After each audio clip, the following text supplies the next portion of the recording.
up third row middle, Andy Anders, Buckeye Sports Bulletin.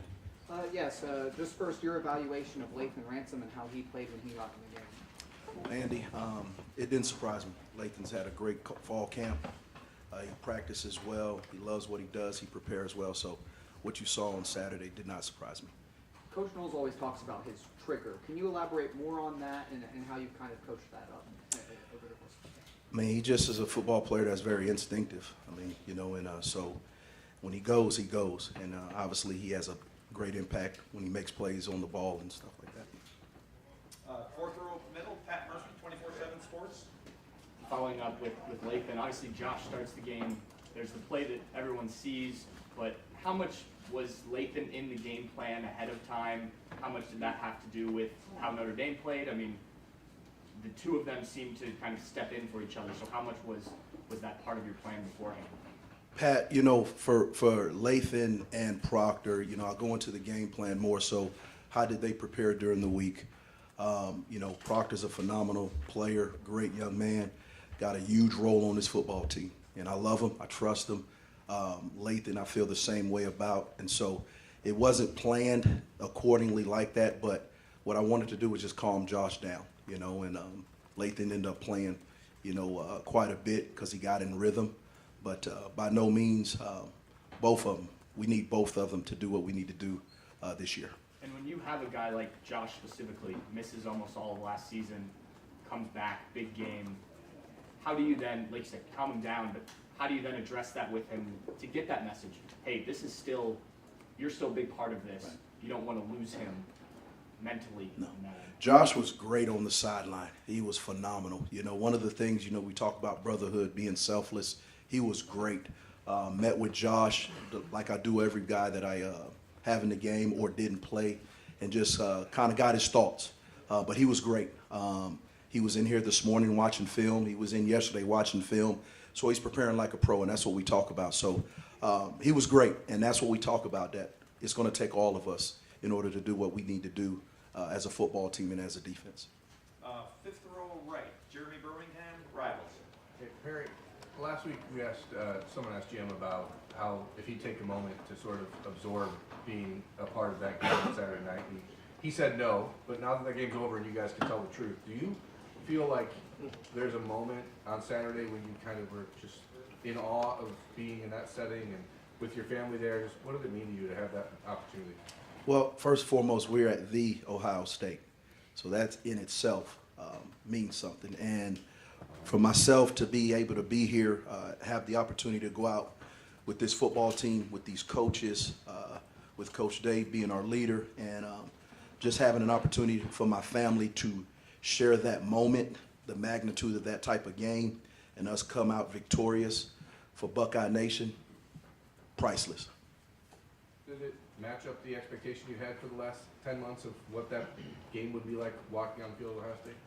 You always have visions and dreams of what it really is going to be, but with all the star power, all the former players, and just how Buckeye Nation showed up and how loud it was and how our players kept even keeled and stayed poised amongst the whole game, the ebbs and flows of the game. I mean, it was awesome. And one memory I'll always remember, but first and foremost is because we got win number 1 of the 2022 season. Front row middle, Bill Rabinowitz, Columbus Dispatch. Perry, you guys worked as a staff for 9-10 months for that game in preparation for the season. How do you think everything worked kind of mechanically in terms of you guys meshing, Jim upstairs, and that kind of that whole thing? I mean, we're pros. I mean, everybody understands their role. Everybody's got one goal in mind, and it's for us to be the very best every day, And if we put good days on top of good days and put our guys in the very best positions so they can maximize their God-given ability, we feel like Saturdays are going to be good for the Buckeyes. And so it was great. The flow of the game was great. Our guys stayed locked in and poised. Obviously we hit adversity right off the bat, first play, and our guys never flinched. And, you always want to see that at some point in time. You don't know when that's going to come. And it happened right off the back, and our guys just stayed locked in, coaches included. And so very, very proud of that. One more about Josh. I mean, he came back from a terrible injury, first play, misses a tackle, and then after that series doesn't play again, I don't believe. You said he handled it well, but, you know, were you concerned, like, okay, we gotta really make sure he's okay? No, I mean, I approach it just like I would after any game, whether he played 50 snaps or 2 snaps. You know, I meet with each one of them individually, you know, because what I want to do is that was our first time under the lights together. You know, we spent a lot of time in the off-season, spring ball, and camp, but I wanted to make sure that I did everything I needed to do as their coach to prepare them on and off the field so they can be their very best for their teammates and for this football team. So, no, he was fine. You know, Josh, like I said, talked to him Sunday. He was in there yesterday watching film. I met with him this morning and watched film. So he's ready to go, and that's what you love about him. He's resilient, and he's ready to put his best foot forward. Front row right, Austin Ward, Rivals, 97.1 The Fan. Perry, you're the expert. How many times was Ronnie Hickman ever out of position on Saturday? He could play better, believe it or not. There's always room for improvement. The thing I love about Ronnie is he's really, really stepped up his game off the field as far as in preparation, his mentality, studying the game, understanding what to look for. And obviously you can tell because he's playing extremely fast. And I love the young man because he's put in a lot of time, effort to really, really hone in on the things that he knew he needed to do going into this season. Like we've asked about all the other safeties, and maybe it's like Ronnie is taken for granted or something at this point. But yeah, I know that's not the case for you. There seems to be a high level of trust for this defensive staff and what Ronnie can do. Absolutely. And he's earned that. And, you know, we've earned his trust, you know, and like I said, he goes to work every day, you know, keeps his head down. And the thing I love about the room is they all want to be coached, and they want real feedback. They don't want to hear how great they were. They want, Coach, what can I do to be better? And when you have something like that, that's special. Second row right, Doug Lamerise, Cleveland.com. Perry, can you maybe just take us through the prep, the game plan when you have a tight end like Michael Mayer, and what you guys wanted to do with him and how you guys think you executed it? Because, you know, he made some catches but didn't put up a ton of yards. What was the plan and the execution? First, he's a great player. He's going to make a lot of money one day.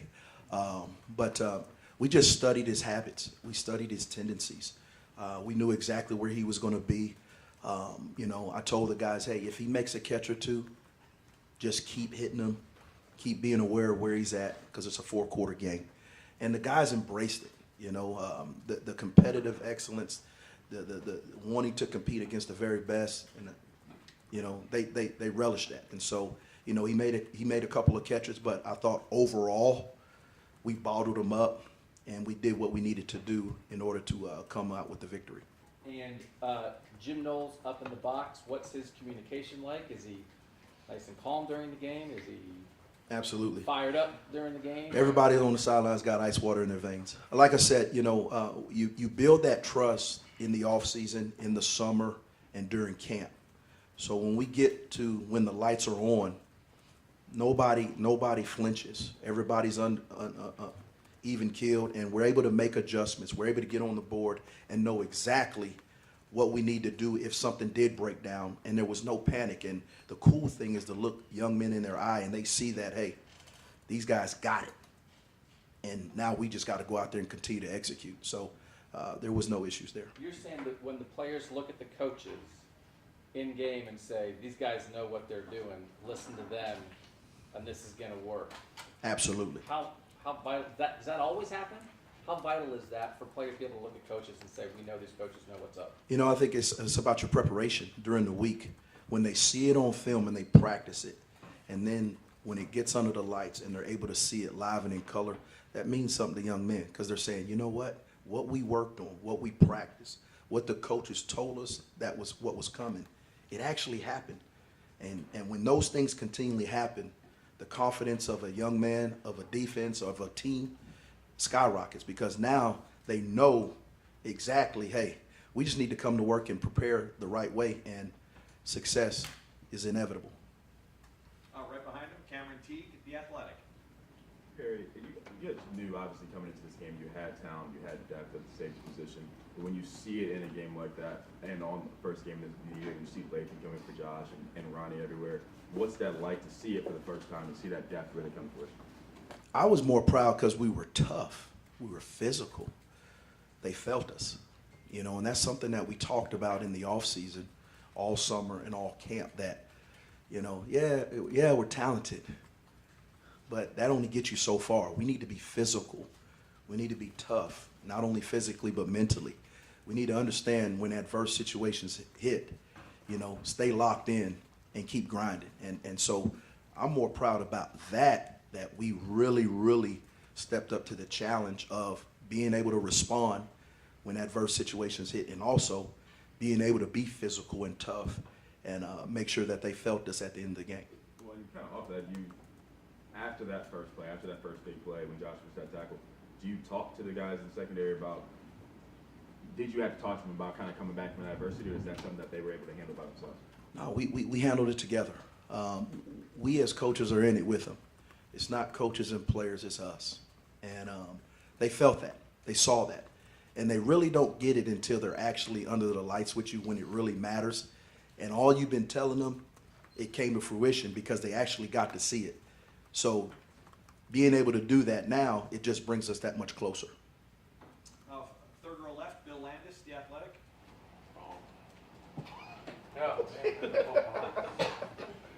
Wrong guy. It's okay.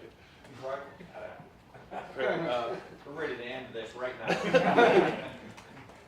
Early in the game, when Lathan stuck Bear on that third down stop, and he stopped the guy who's 60 pounds heavier than him, kind of dead in his tracks, what kind of tone did that set for, like, maybe just your safeties in general, but I'm assuming that kind of permeates through the entire defense. Just what did you feel in that moment? Absolutely.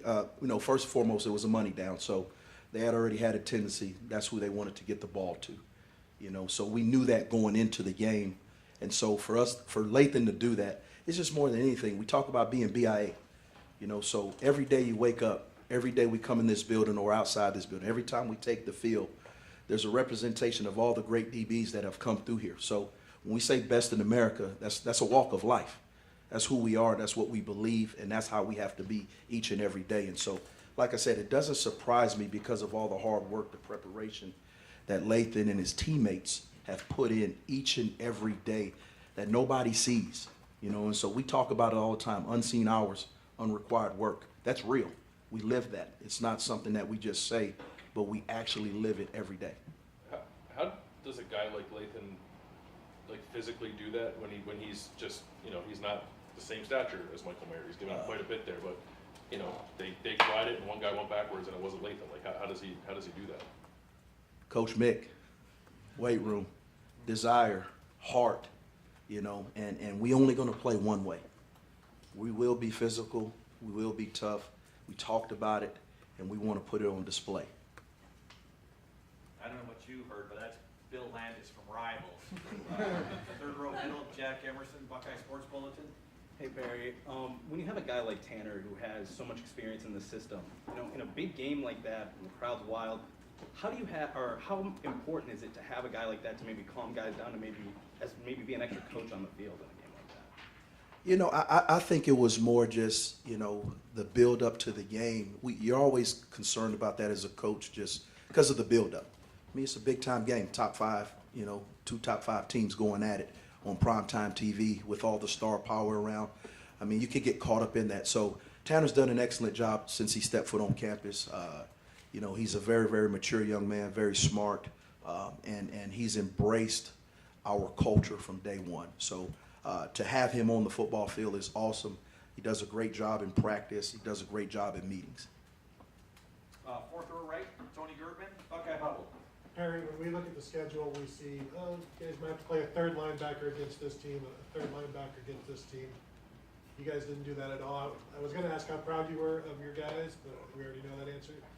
What's the conversations among the safeties and you guys afterwards that you guys held them to 2 yards of carry and you did it with 3 safeties instead of 3 linebackers? You know, like Jim said from the very beginning when he got here, we're a safety-driven defense.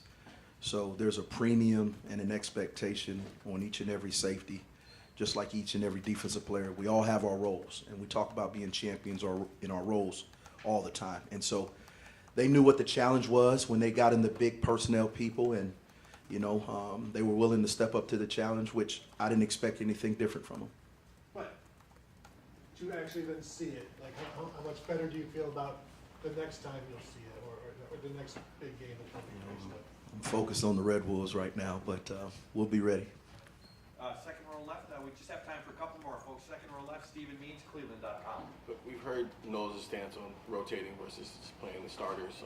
Was Saturday more of first big game, you just kind of went with who you trusted, or is that what we should expect going forward? You kind of ride the hot hand, whoever plays. I coach with my heart, and I coach with feel. That's one of the things I love about being on the sideline, because I'm able to look guys in their eye, and I'm able to really, truly get a good feel for what's going on during the game, the body language. That's just how I operate. So I don't go into any game with any preconceived notions of this is what I want to do on this series, this guy's going to go in, because the ebbs and flows of the game are different. I mean, we played 28 plays in the first half. We played 21 plays in the second half. Now, we didn't expect that. We knew they were going to try to slow the game down, but to that degree, so that meant we were getting off the field at a really high rate. And so, but I don't go into any game, this is what I want to do. It's just really the flow of the game. Front row right, Joey Kaufman, Columbus Dispatch.